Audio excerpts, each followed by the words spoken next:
குமாரன் பரிசுத்தாவியின் திரியேக நாமம் நம் அனைவரையும் ஆசீர்வதித்து காப்பதாக. ஆமீன்.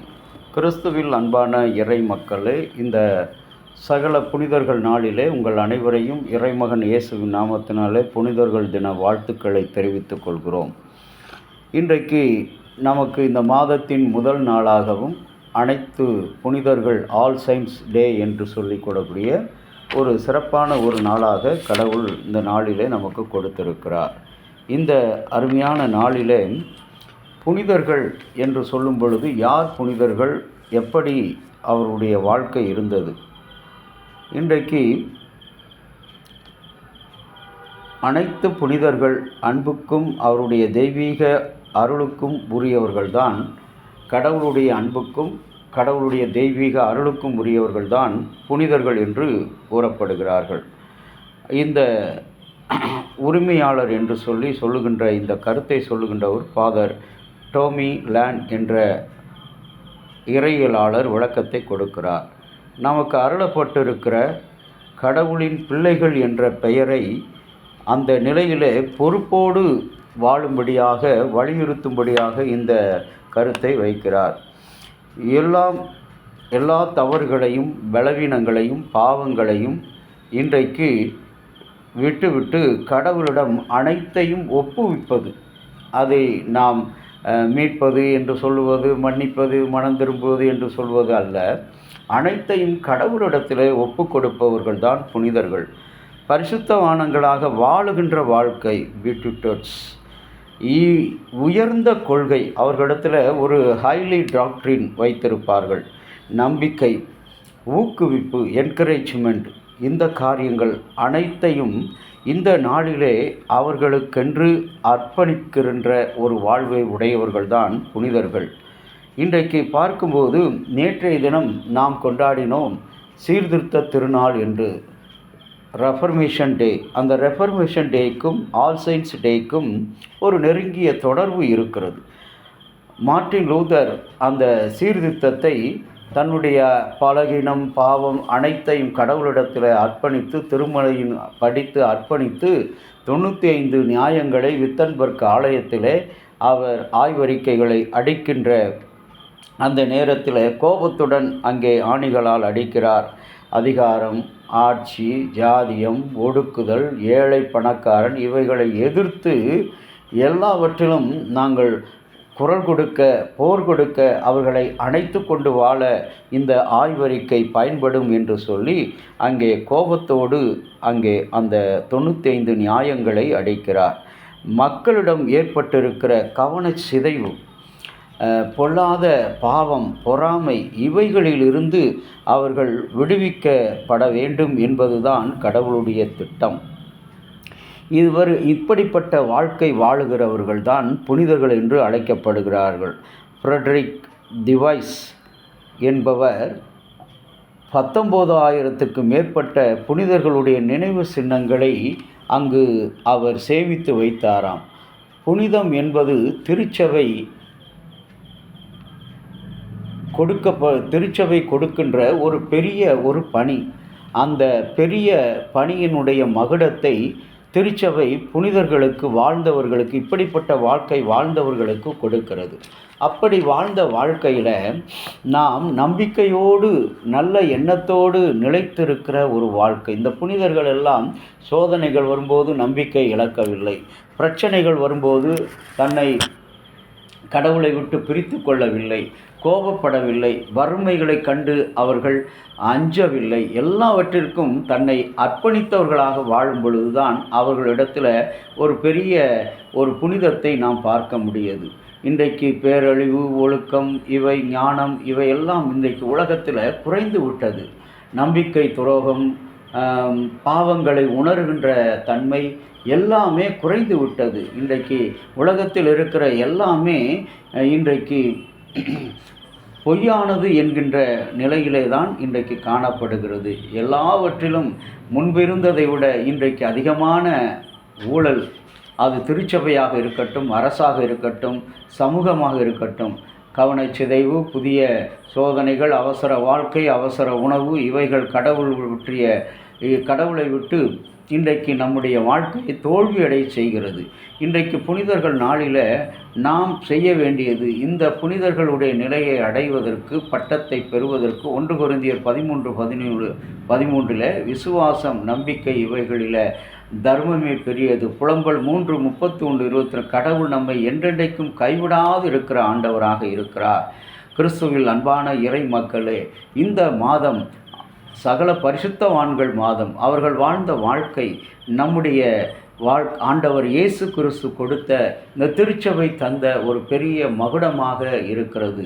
அந்த மகுடத்தை நாமும் பெற்று வாழ இன்றைக்கு அவர்களைப் போல சோதனைகள், பலகீனங்கள், பாவம், தவறுகள், இவைகளை குற்ற உணர்ச்சி, இவைகளை எல்லாம் கடவுளிடத்தில் அர்ப்பணிக்க வேண்டும். ஆனால் சீர்திருத்த திருச்சபை சீர்திருத்தம் கொண்டு வருவதற்கு காரணமே அப்படிப்பட்ட காரியங்களை விற்பனை செய்து, நீ பணத்தை கொடுத்தால் உன் பாவம் மன்னிக்கப்படும் என்ற ஒரு நிலை.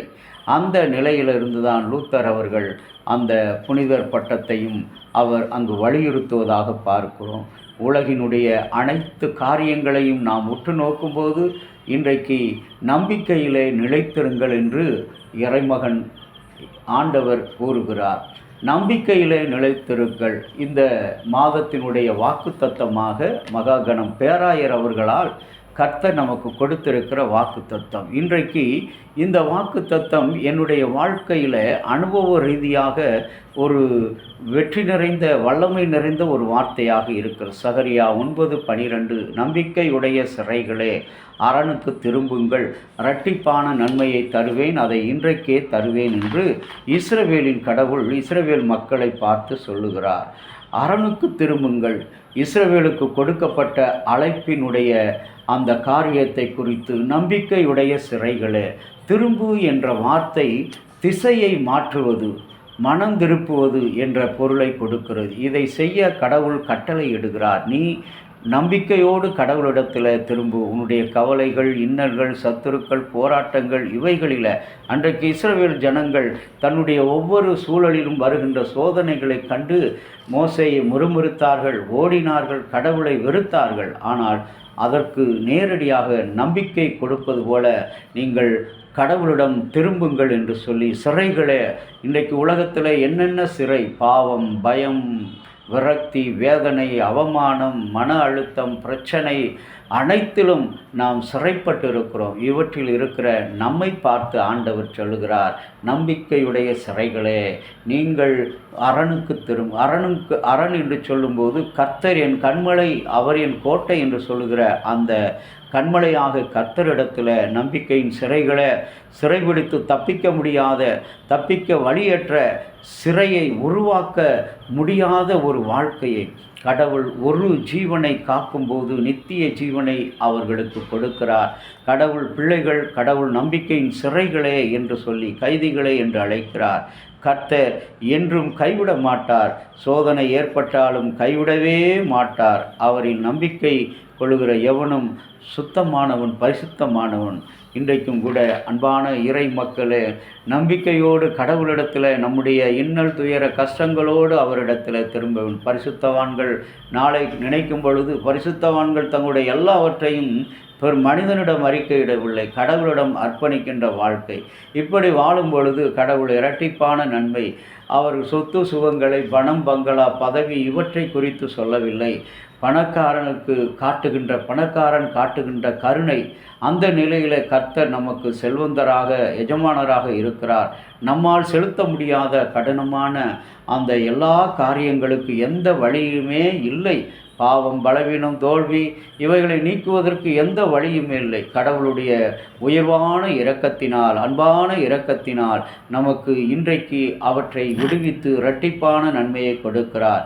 சீயோனுக்கு வலிமையை கொடுத்த ஆண்டவர். அன்பான இறை மக்களே, நம்மிடத்தில் ஒன்றுமில்லை, நம்பிக்கையோடு நெகேமியா 9:36 சொல்லும் நம்பிக்கையோடு கடவுளிடத்தில் நாம் திரும்புவோம். கடவுள் எங்களை கைவிட மாட்டார் என்ற நம்பிக்கை.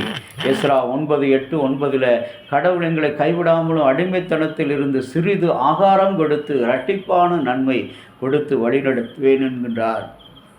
நம்பிக்கைக்கு உரியவர்களாக நீங்களும் நானும் வாழும் பொழுது கர்த்தர் இந்த நாளில் நீதிமொழிகள் 18 அதிகாரம் 10 கர்த்தரின் நாமம் பலத்த ஆடையாக, பலத்த துணையாக இருக்கிறது. நீதிமான்கள் அதிலே போய் அடைக்கலம் புகுவார்கள். அப்போஸ்தலர் 20:28. இஸ்ரவேலின் நம்பிக்கை நம்பிக்கை பெரும் சங்கிலியினால் நான் கட்டப்பட்டிருக்கிறேன். இஸ்ரவேலினுடைய நம்பிக்கையினால். இன்றைக்கு எபிரேயர் 3:6 பார்க்கும்போது நாமோ அவருடைய வீடு என்று சொல்லி ஆண்டவராகிய கடவுள் சொல்கிறார். அன்பு இறை மக்களே, கடவுள் இன்றைக்கு நமக்கு கொடுத்திருக்கிற அற்புதமான இந்த வாழ்க்கையை நாம் வெறுமனை விட்டு விடாதபடி, நம்பிக்கையுடைய சிறைகளே அரணுக்கு திரும்புங்கள், இரட்டிப்பான நன்மையை தருவேன். இன்றைக்கு சகல பரிசுத்தவான்கள் கூட தங்களுடைய துயரமான நேரங்களில், துன்பமான நேரங்களில் கடவுளிடத்தில் அர்ப்பணித்து மனிதனிடத்தில் ஓடாத நீ இன்றைக்கு மனிதனிடத்தில் அநேகர் ஓடுகிறார்கள். ஜோசியம் கேட்பது போல், குறி கேட்பது போல் என்ன செய்கிறார்கள்? பல ஊழியர்களிடத்தில் ஓடி பல இடத்தில் அவர்கள் வாழ்ந்து சீரழிந்து போகிறார்கள். இன்றைக்கு சுயாதீன திருச்சபைகள் என்று சொல்லுகின்ற இல்லங்களில் வைத்து கொண்டிருக்கிற பல திருச்சபைகளில் மக்கள் ஓடி போய் இந்த உங்களுடைய நலன்களை கெடுப்பது மாத்திரமல்ல, உங்களுடைய ஆரோக்கியங்களை கெடுப்பது மாத்திரமல்ல, உங்களுடைய பொருள், பணம், நிம்மதி அனைத்தையும் தொலைத்து விட்டு. ஆனால் ஆண்டவர் சொல்கிறார், நம்பிக்கையுடைய சிறைகளை, நீங்கள் விசுவாசியாக இருந்தால் நீ நம்பிக்கையுடைய ஒரு கைதி, நம்பிக்கைக்கு கைதி என்று சொல்லி அழைக்கின்றார். அந்த சிறைகளை இருக்கிற உன்னுடைய வாழ்க்கையை இரட்டிப்பான நன்மையினால் நிரப்புவேன் என்கின்றார். கடவுளை நோக்கி செபிக்கலாமா? அன்பின் பரலோக பிதாவே, உம்மை நன்றியோடு துதிக்கிறேன், தோத்தரிக்கிறேன், ஆசீர்வதிக்கிறேன். கடவுள் நன்மை கிருபை எங்கள் வாழ்க்கையில் கொடுத்திருக்கிறீர். கோடான கோடி நன்றி ராஜா. இந்த நாளிலும் கூட நாங்கள் சகல பரிசுத்தவான்கள், எங்களை மரித்த முன்னோர்களை நினைவுகூறுகிறோம். கர்த்தர் அவர்களுக்கு கொடுத்திருக்கிற உம்முடைய அளவற்ற ஆசீர்வாதங்களை அவர்கள் வாழ்க்கையில் நீ கூட இருந்து தாங்கி ஆதரித்த உடைய வல்லமையான வார்த்தைகளினால் அவர்களை பலப்படுத்தின அந்த காரியங்களுக்கு நாங்களும் ஆண்டவரை அப்படிப்பட்ட வாழ்க்கை வாழ்ந்து ஆண்டவரே இந்த திருச்சபைக்கு, இந்த சமுதாயத்துக்கு சீர்திருத்தத்தையும் நல்ல பரிசுத்தத்தையும் கொடுக்கக்கூடிய மக்களாக நாங்கள் வாழ நீர் எங்களுக்கு அனுக்கிரகம் செய்யுங்கள். அத்தியட்சர், ஆலோசனை சங்க செயலர், உறுப்பினர்கள் அனைவரும் நல்ல ஒற்றுமை ஆண்டவரே, நல்ல ஒரு தொலைநோக்கு பார்வையோடு அவர்கள் இந்த திருச்சபை நடத்தி செல்ல உதவி செய்யும். இறைமகன் இயேசுவின் நாமத்தில் வேண்டுகிறோம், ஜீவனுள்ள நல்ல பிதாவே, ஆமேன். தந்தையாகிய கடவுளின் அன்பும் மைந்தராகிய இயேசுவினுடைய அருளும் பரிசுத்த ஆவியினுடைய நல்லவரும் பாதுகாப்பு உங்கள் அனைவரோடு இருப்பதாக. ஆமேன்.